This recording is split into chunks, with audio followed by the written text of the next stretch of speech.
नमस्कार, मैं हूं गौरव अग्रवाल। सत्ता के सभी न्यूज मित्रों का स्वागत है। सत्ता की शुरुआत में सत्ते पे सत्ता यानी 7 खबरें और दिलचस्प जानकारियां। सबसे पहले आपको दुनिया के दूसरे सबसे बड़े मंदिर के दिव्य दर्शन करवाएंगे। यह भव्य अक्षरधाम मंदिर अमेरिका में बनकर तैयार है, जो खुलेगा 8 अक्टूबर को। लेकिन आज हमने अपने न्यूज मित्रों के लिए सत्ता में इस मंदिर के घर बैठे एक्सक्लूसिव दर्शन की व्यवस्था की है।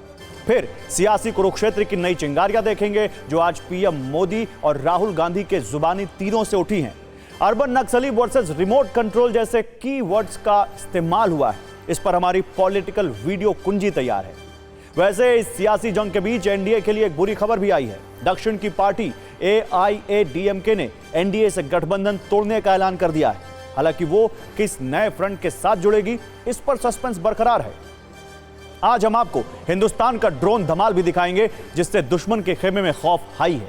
इस दहशत की एक और वजह है, नाम है C295, जिसे आप वायुसेना का डिलीवरी मैन भी कह सकते हैं। सत्ता की इस खबर में भी देश प्रेम वाले कई तत्व मौजूद हैं।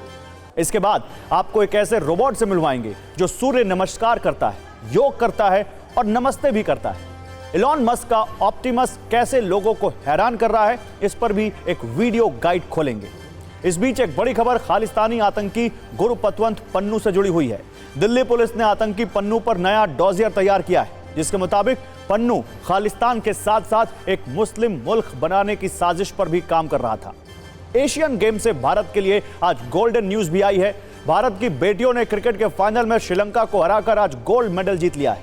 इससे पहले 10 मीटर एयर राइफल टीम ने भी भारत के लिए सोने पर निशाना लगाकर इतिहास रच दिया था। तो सत्ता की शुरुआत आज हम एक ऐसी खबर से करने जा रहे हैं, जिसे देखने के बाद सनातन धर्म की सत्ता से जुड़े हमारे करोड़ों न्यूज मित्रों को गर्व की अनुभूति होगी। यह खबर दुनिया के दूसरे सबसे बड़े मंदिर पर आधारित है, जिसका निर्माण भारत नहीं बल्कि सुपर पावर देश कहे जाने वाले अमेरिका में हो रहा है। इसीलिए आज हमने भी इस भव्य मंदिर पर आप सभी न्यूज मित्रों के लिए एक वीडियो कुंजी बनाई है। अमेरिका के न्यू जर्सी शहर में अक्षरधाम मंदिर बनकर तैयार है और यह मंदिर पूरी दुनिया में सनातन की सत्ता का सबसे नया प्रमाण है। इसीलिए आज इस मंदिर को उन लोगों को जरूर देखना चाहिए जो उठते बैठते सोते जागते अपने सियासी नफा नुकसान के लिए सनातन धर्म को भर भर कर गालियां देते हैं। आज इस मंदिर की एक एक तस्वीर सनातन विरोधियों को बहुत चुभने वाली है। वैसे तो इस अक्षरधाम मंदिर का शुभारंभ अगले महीने 8 अक्टूबर को होना है, लेकिन उससे पहले सत्ता में हम आपको इस अद्भुत और अलौकिक अक्षरधाम मंदिर के दिव्य दर्शन करवाने जा रहे हैं। लेकिन इस पर वीडियो रील देखने से पहले यह समझिए, आखिर अमेरिका में तैयार अक्षरधाम मंदिर क्यों इतना खास है। यह मंदिर 183 एकड़ में फैला हुआ है। इसे बनाने की शुरुआत 2011 में हुई थी और अब 12 वर्षों के बाद यह पूरी तरह तैयार है। इस मंदिर में 108 खंभे और 3 गर्भगृह हैं। इसके अलावा इस अक्षरधाम मंदिर में 12 उप मंदिर और 9 शिखर भी मौजूद हैं। इस मंदिर में 10,000 मूर्तियां और प्रतिमाएं हैं और इसे करीब 12,000 स्वयं सेवकों ने मिलकर बनाया है। स्वामी नारायण संप्रदाय के पूजनीय और संस्थापक स्वामी नारायण को समर्पित यह मंदिर न्यूयॉर्क शहर से 90 किलोमीटर दूर न्यू जर्सी में बनाया गया है। इस मंदिर में पूरी दुनिया का सबसे बड़ा पत्थर का अंडाकार गुंबद लगाया गया है। दावा है कि 1000 साल तक अक्षरधाम मंदिर को कुछ नहीं होगा। इसे चूना पत्थर, गुलाबी बलुआ पत्थर, संगमरमर और ग्रेनाइट से बनाया गया है। और यह भी दावा है कि गर्मी हो या सर्दी, मंदिर का तापमान हर मौसम में एक जैसा ही बना रहेगा। हमने अमेरिका के इस अक्षरधाम मंदिर पर आप सभी के लिए एक वीडियो रील भी बनाई है, वो देखिए।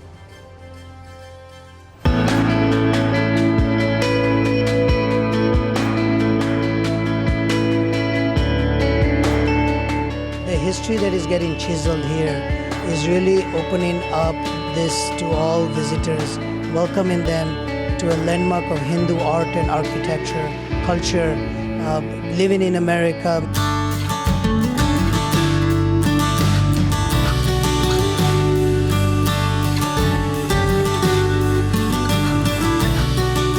It's a proud moment for many American Hindus to celebrate, but also when I bring my neighbor Joe or Thano with me, who is very eager to know about Indian culture, Indian art, but more specifically about Hinduism. This would be one spot that we can bring them, and they will not only learn about the culture, about the art, but also the giving, the bhavna of seva.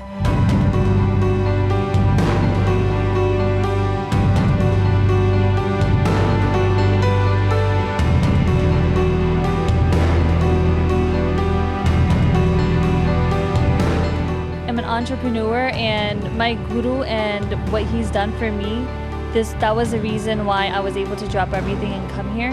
He was my inspiration.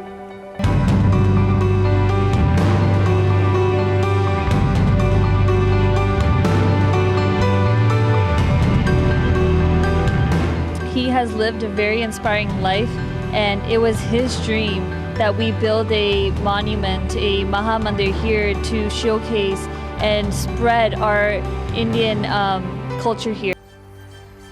तो जो मंदिर America में बनाया गया है वो दुनिया का दूसरा बड़ा मंदिर है। इसीलिए न्यूज मित्रों के मन में एक सवाल यह भी होगा कि आखिर दुनिया का सबसे बड़ा मंदिर कौन सा है, जो इस पर भी सत्ता की कुंजी आइए खोलते हैं।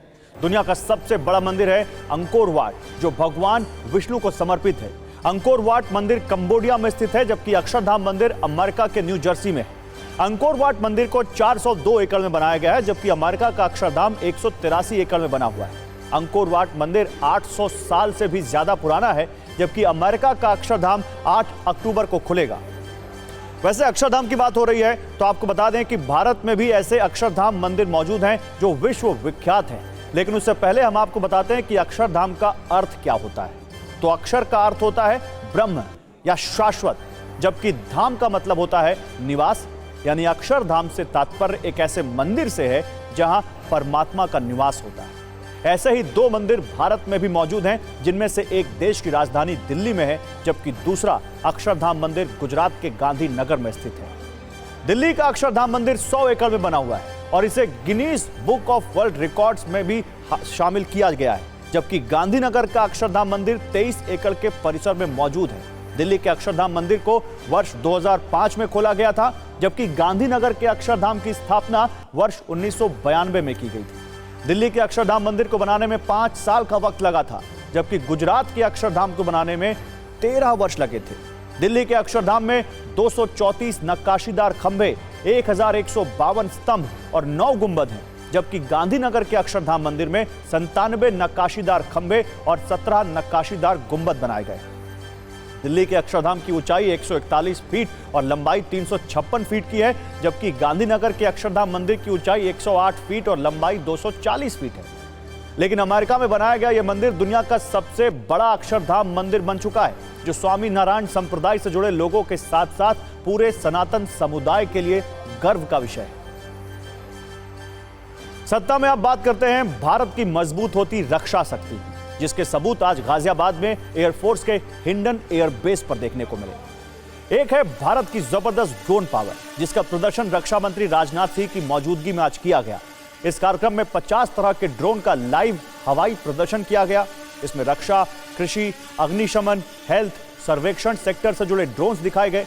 देश भर के 75 से ज्यादा ड्रोन स्टार्टअप और कॉरपोरेट्स इसमें शामिल हुए। वायुसेना प्रमुख air chief marshal VR Chaudhary ने इस दौरान वहां पर मौजूद रहकर इन ड्रोन्स को देखा।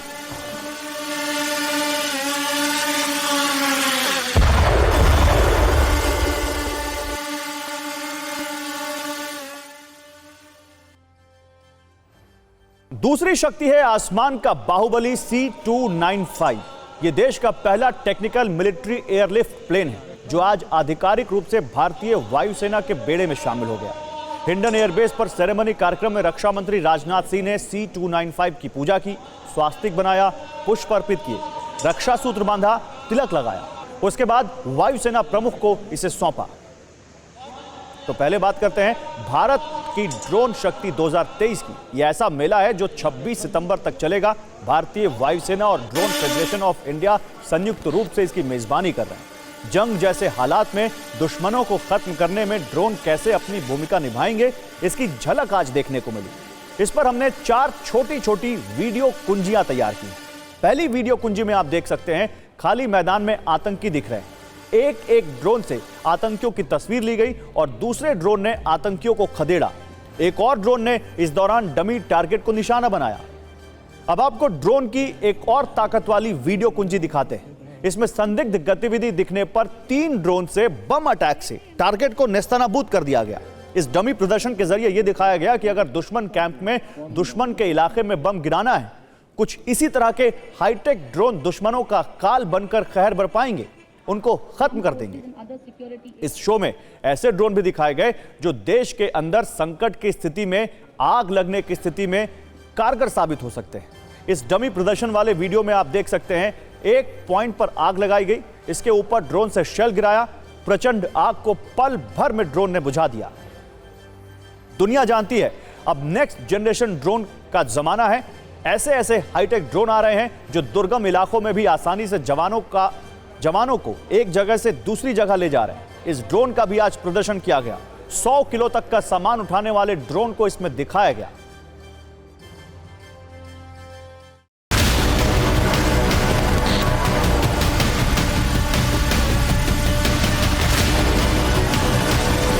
यहाँ पर आपको मैं दिखाना चाहूंगी कि हिंडन एयरबेस पे जो ड्रोन्स है वो यहाँ पर धीरे धीरे प्लेस किए जा रहे हैं और जो गाजियाबाद के हिंडन एयरबेस स्टेशन पर भारत ड्रोन शक्ति का प्रदर्शन कर रहा है। इसे भारतीय वायुसेना और ड्रोन फेडरेशन ऑफ इंडिया यानी कि ड्रोन फेडरेशन ऑफ इंडिया मिलकर कर रहे हैं।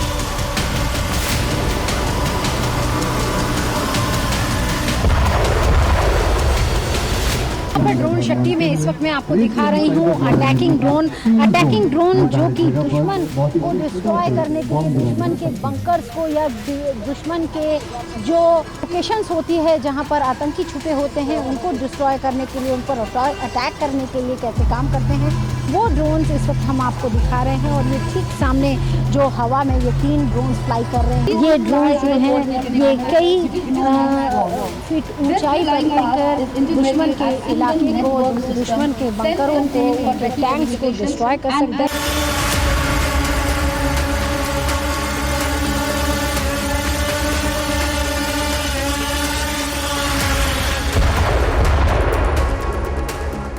साथ ही साथ सर्विलांस का काम कर सकते हैं, यानी कि एलओसी और एलओसी की लोकेशन और जो भी अफसर जो लोग इसे देखकर बस यही कहने का मन करता के ऊपर एक तरीके से निगाह रखने का काम ये जो है वो करते हैं। और इसी बीच एक बड़ी खबर आ रही है। दिल्ली में पंडित दीनदयाल उपाध्याय की मूर्ति का अनावरण किया गया है। प्रधानमंत्री नरेंद्र मोदी ने इस मूर्ति का अनावरण किया। 63 फीट ऊंची कांस्य की यह प्रतिमा है जिसका अनावरण प्रधानमंत्री नरेंद्र मोदी ने किया है। ये तस्वीरें आप देखिए, ये वही 63 फीट ऊंची कांस्य प्रतिमा है जिसका अनावरण करने पहुंचे प्रधानमंत्री नरेंद्र मोदी।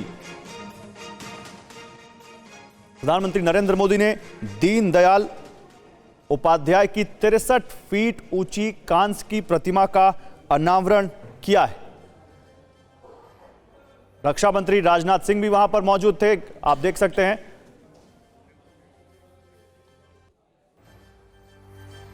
चलिए इस बारे में आगे बताएंगे, लेकिन अब बात करते हैं भारत की रक्षा शक्ति को और भी बलशाली बनाने वाले नए बाहुबली की।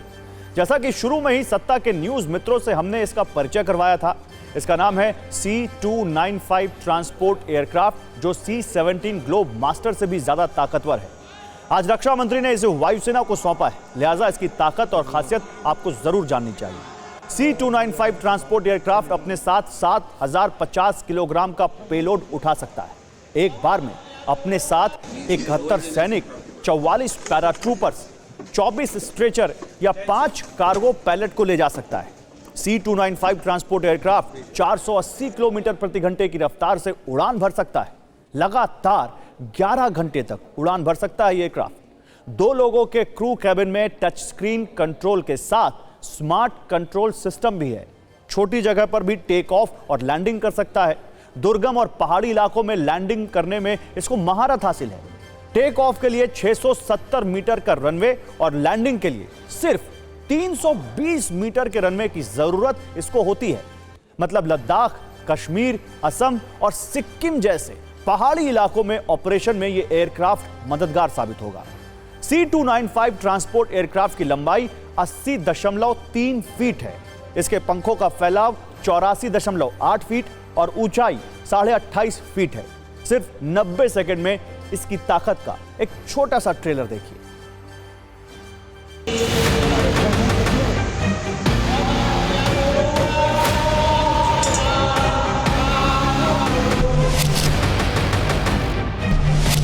C295 एक ऐसा विमान जो कि एवरो की अब जगह लेगा, स्पेन से सीधे भारत आ गया है और आज इसकी शस्त्र पूजा करके फाइनली इसका इंडक्शन किया गया है और वायुसेना को इसे सपुर्द कर दिया गया है। और यहाँ पर मैं आपको बता दूं कि करीब 16 ऐसे ready to move in condition में प्लेन आएंगे और करीब 40 जो है गुजरात के वडोदरा में टाटा एडवांस कंपनी द्वारा बनाए जाएंगे। एयरबस और टाटा मिलकर इसे बनाएंगे। तो हम इसकी स्पीड की बात करें तो ये ट्रांसपोर्ट विमान 480 किलोमीटर प्रति घंटे की रफ्तार से 11 घंटे तक उड़ान भर सकता है और इसकी सबसे बड़ी खासियत ये है कि मिड एयर रिफ्यूलिंग भी इसमें की जा सकती है। ये एयरक्राफ्ट आप देखिए, यहाँ पर इसमें अंदर करीब 71 सैनिक, 44 पैराट्रूपर्स और 24 स्ट्रेचर या 5 कार्गो पैलेट को ले जा सकता है। तो यहाँ पर हम आपको दिखा रहे हैं ये एयरक्राफ्ट कितना खास और बेहतरीन ये एयरक्राफ्ट है।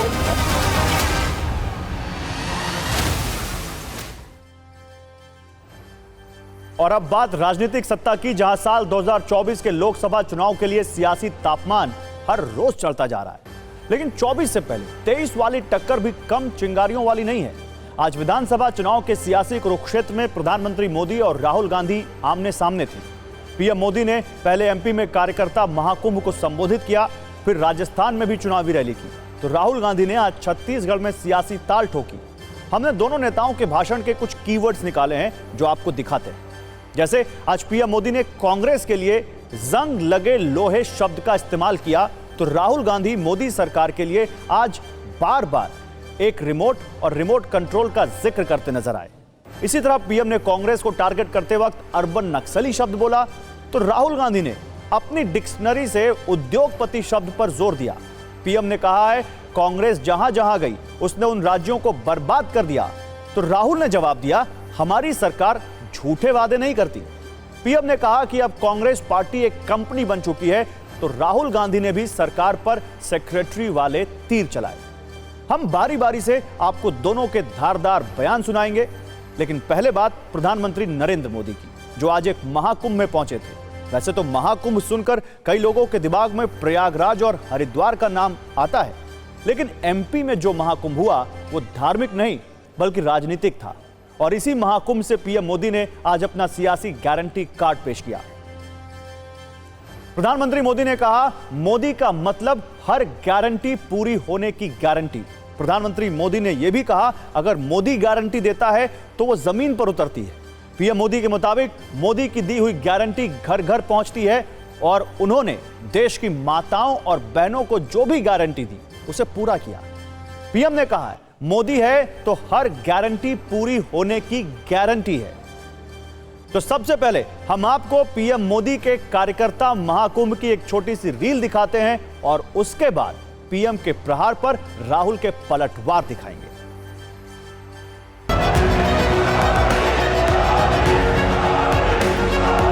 श्री नरेंद्र मोदी बोलिए भारत माता की, भारत माता की।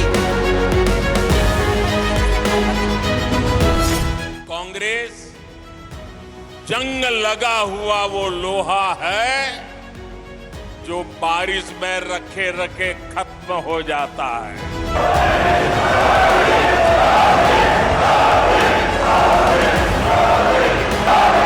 कांग्रेस और उसके नए नए घमंडिया गठबंधन ने मजबूरी में इस बिल का समर्थन बहुत खट्टे मन से किया है, बहुत बेमन से किया है। ये खट्टापन उनके बहानों में दिखाई देता है।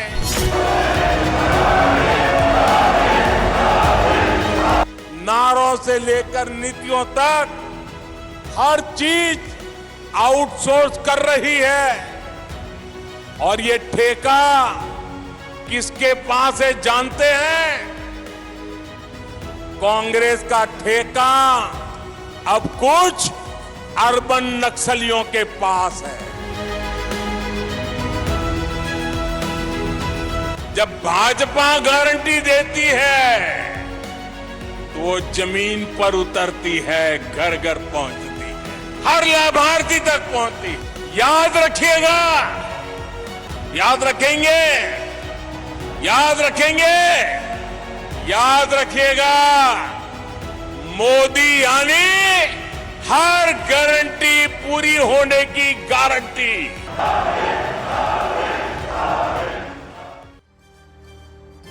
वैसे आज एमपी के बाद प्रधानमंत्री मोदी एक और चुनावी राज्य राजस्थान पहुंचे और यहां भी पीएम मोदी ने गहलोत सरकार को लाल डायरी से लेकर कन्हैया लाल हत्याकांड तक खूब सुनाया। जहां कदम कदम पर करप्शन हो, जहां लाल डायरी में काली करतूतें हो, हर कोई कट और कमीशन में व्यस्त हो, वहां कौन पैसा लगाना चाहेगा, कौन पूंजी निवेश करेगा। जहां सरेआम गला काटने की घटनाएं हो और सरकार मजबूर हो, ऐसे वातावरण में निवेश कैसे हो सकता है? ये साधारण अपराध नहीं है, ये कांग्रेस की वोट बैंक की तुष्टीकरण की नीति का परिणाम है। उधर एमपी में पीएम के कार्यकर्ता महाकुंभ के थोड़ी देर बाद कांग्रेस सांसद राहुल गांधी ने छत्तीसगढ़ के बिलासपुर में माइक थामा। उन्होंने सबसे पहले आवास न्याय योजना की शुरुआत करते हुए लाभार्थियों के खाते में रिमोट का बटन दबाकर रकम ट्रांसफर की और फिर उसी रिमोट का नाम ले लेकर पीएम और बीजेपी पर कई जुबानी तीर चलाए। हम आपको इसकी भी एक रील दिखाते हैं। राहुल गांधी, राहुल गांधी, 2 रिमोट कंट्रोल चल रहे हैं। ये हमारा वाला सबके सामने चलता है, हम इसको दबाते हैं, किसानों के खाते में पैसा जाता है। 2500 रुपए क्विंटल धान में आपको मिलता है। बीजेपी दबाती है, पब्लिक सेक्टर प्राइवेटाइज हो जाता है। आपका जल, जमीन, जंगल, उनका छुपे छुपे बटन दबता है, अदानी जी के हवाले हो जाता है। जोरदार तालियों के साथ ग्रामीण आवास न्याय योजना का शुभारंभ। कास्ट सेंसस का डेटा सबके सामने रख दो, जो आपकी सरकार की सच्चाई है, आप हिंदुस्तान की जनता को दिखा दो, डरो मत।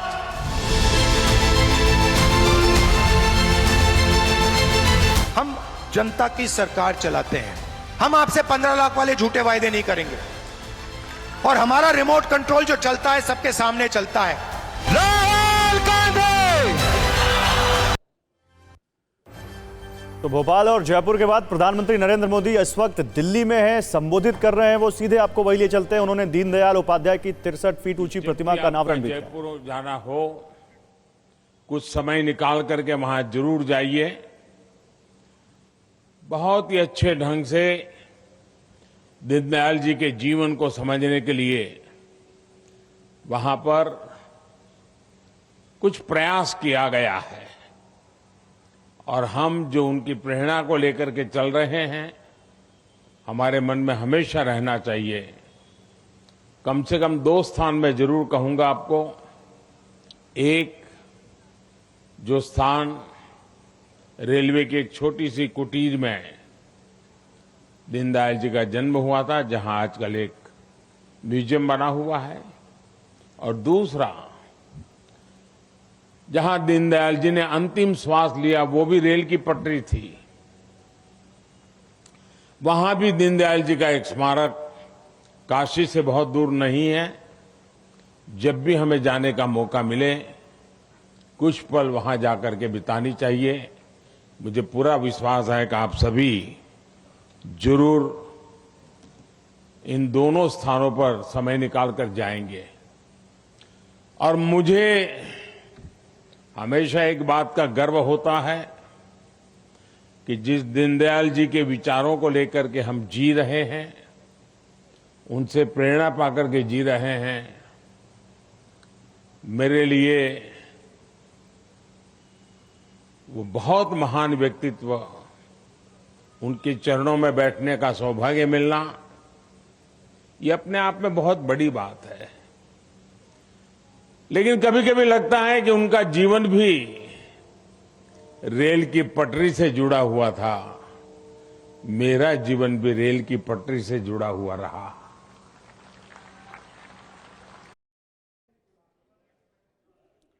तो दीनदयाल उपाध्याय के जीवन के बारे में बोलते हुए प्रधानमंत्री नरेंद्र मोदी की उन्होंने उनसे बहुत सारी प्रेरणा ली है, उनका जीवन भी रेल की पटरियों से जुड़ा रहा है और मेरा जीवन भी रेल की पटरियों से जुड़ा रहा है। ये प्रधानमंत्री नरेंद्र मोदी यहाँ पर कहते हुए कि उनकी स्मृति में जो हमने विशेष स्थान बनाए हैं, वहाँ पर जहाँ उनकी मृत्यु हुई थी उससे थोड़ी दूर, वहाँ आप जरूर जाइए। वैसे सत्ता में अब आपको एक क्रांतिकारी बस के अंदर ले चलते हैं। आज देश की पहली ग्रीन हाइड्रोजन फ्यूल सेल बस की शुरुआत हुई है। केंद्रीय पेट्रोलियम मंत्री हरदीप सिंह पुरी ने दिल्ली के कर्तव्य पथ पर इसे हरी झंडी दिखाई।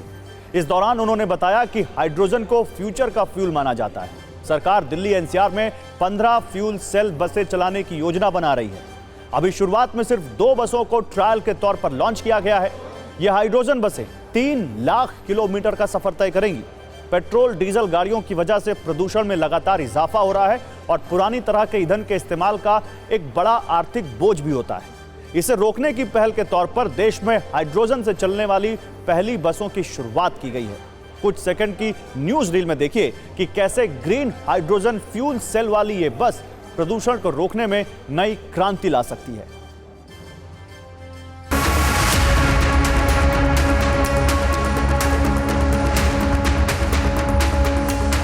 हाइड्रोजन से चलने वाली बस का ट्रायल शुरू हो चुका है। अब बस हम आपको पहले दिखाते हैं। सामने आप देखिए कि जो बस है ये ministry of petroleum and natural gas की तरफ से चलाई जा रही है और ये भारत की पहली ग्रीन हाइड्रोजन फ्यूल सेल बस है। ये बाहर से कैसी दिखती है हमने आपको दिखाया। अब ये बस अंदर से कैसी दिखती है वो भी हम आपको दिखाते हैं। पूरी तरीके से ये जो बस है इसका सफ़र भी हम आपको कराएंगे। चालक महोदय यहीं बैठते बिल्कुल ऐसे ही जैसे अन्य बसें होती हैं, बिल्कुल उसकी तरह ही है। लेकिन एक बड़ा अंतर मैं आपको दिखाता हूँ। अशोक जरा दिखाइए किस तरीके से जो मीटर है वहाँ पे आप एक नया साइन देख रहे होंगे H2 यानी कि हाइड्रोजन। तो हाइड्रोजन से चलने वाली ये बस है।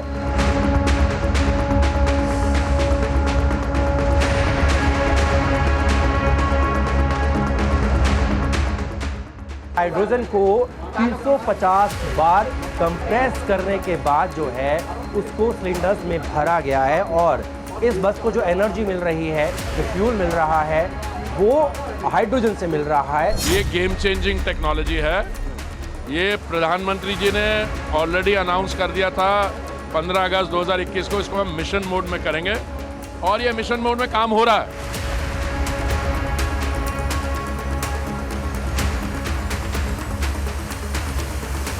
अब कॉस्ट ऑफ पावर में तो मेरे को कोई डाउट नहीं है। आप कैप्टिव प्लांट लगाएं, वैसे कॉस्ट ऑफ पावर हाइड्रोजन बनाने के लिए कम करें, but the success will come because यहाँ पे देयर इज डिमांड, प्रोडक्शन भी होगी और कंजम्पशन भी होगी।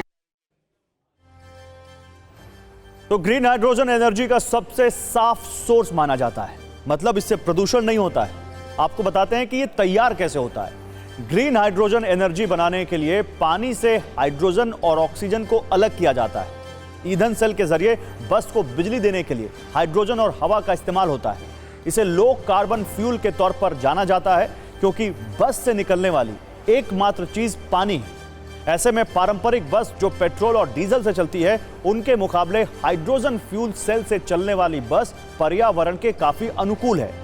दावा यह भी है कि भारत आने वाले 20 वर्षों में दुनिया भर की 25% एनर्जी की डिमांड पूरी करने वाला देश बन जाएगा। वैकल्पिक ईंधन के इस्तेमाल के बाद भारत आने वाले समय में ग्रीन हाइड्रोजन के एक्सपोर्ट में सबसे आगे होगा। और अब हम आपको सत्ता में एक ऐसे रोबोट से मिलवाने जा रहे हैं जो बिल्कुल इंसानों की तरह है और इस रोबोट को देखकर हमारे बहुत से न्यूज मित्र हैरान रह जाएंगे। आज ये रोबोट सोशल मीडिया पर बहुत ट्रेंड कर रहा है और इसकी वजह भी बहुत दिलचस्प है क्योंकि ये ऐसा रोबोट है जो सूर्य नमस्कार करता है। ये एक ऐसा ह्यूमनॉइड रोबोट है जो बिल्कुल इंसानों की तरह योग करता है, अलग अलग आसन कर सकता है। इतना ही नहीं, यह बिल्कुल इंसानों की मुद्रा में नमस्ते भी करता है। इस रोबोट में क्यूब्स के अलग अलग रंगों को पहचानने की भी काबिलियत है। इस रोबोट को टेस्ला ने डिजाइन किया है और इसका नाम रखा गया है ऑप्टिमस। सबसे पहले हम आपको इस रोबोट का एक बहुत दिलचस्प वीडियो दिखाते हैं और फिर इसकी खासियत बताएंगे।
तो आज सुबह टेस्ला ऑप्टिमस के एक्स अकाउंट से इस वीडियो को शेयर किया गया था और फिर टेस्ला के सीईओ एलॉन मस्क ने भी इस रोबोट की तस्वीर के साथ एक ट्वीट किया जिसमें यह रोबोट नमस्ते करते हुए नजर आ रहा है। ऑप्टिमस रोबोट का यह वीडियो लोगों को बहुत हैरान कर रहा है और इसे एक्स पर अब तक 1,15,00,000 लोग देख चुके हैं। अब हम आपको इसकी खास बात बताते हैं। रिपोर्ट्स के मुताबिक इस रोबोट में 2.3 किलोवाट प्रति घंटे का बैटरी पैक लगा है जो लगभग पूरे दिन के काम के लिए बिल्कुल उपयुक्त है। यह रोबोट टेस्ला चिप पर चलता है और इसमें वाईफाई और LTE कनेक्टिविटी भी है। खास बात यह है कि ह्यूमनॉइड रोबोट ऑप्टिमस में उसी आर्टिफिशियल इंटेलिजेंस सॉफ्टवेयर और सेंसर का इस्तेमाल किया गया है जो टेस्ला कार के advance driver assistant system auto pilot में मौजूद है। ऑप्टिमस नाम के इस रोबोट की कीमत $20,000 यानी लगभग करीब 16 लाख रुपए हो सकती है। अब टेस्ला इस रोबोट को बड़ी संख्या में तैयार कर रही है ताकि सभी लोग ज्यादा से ज्यादा इसका लाभ ले सकें। और अब देश की बड़ी और अहम खबरों के लिए देखते हैं सत्ता टॉप 9। पीएम मोदी ने आज भोपाल के जंबूरी मैदान में कार्यकर्ता महाकुंभ को संबोधित किया। साथ ही कांग्रेस पर जमकर हमला बोला। साथ ही पीएम मोदी आज राजस्थान दौरे पर भी पहुंचे। जयपुर में पीएम ने जनसभा को संबोधित किया। मई 2019 के बाद पीएम पहली बार जयपुर पहुंचे। जम्मू कश्मीर में स्थानीय चुनाव की संभावनाओं के बीच केंद्रीय गृह मंत्री अमित शाह ने आज जम्मू कश्मीर के बीजेपी नेताओं के साथ कोर ग्रुप की बैठक की। बैठक में बीजेपी अध्यक्ष जेपी नड्डा समेत कई नेता शामिल हुए। मीटिंग में अहम मुद्दों पर चर्चा की गई। तो सत्ता में आज का टाइम खत्म हो गया। सभी न्यूज मित्रों से हमारी न्यूज रिक्वेस्ट है कि वो सत्ता की न्यूज रील्स को ज्यादा से ज्यादा शेयर करें। फिलहाल नमस्कार।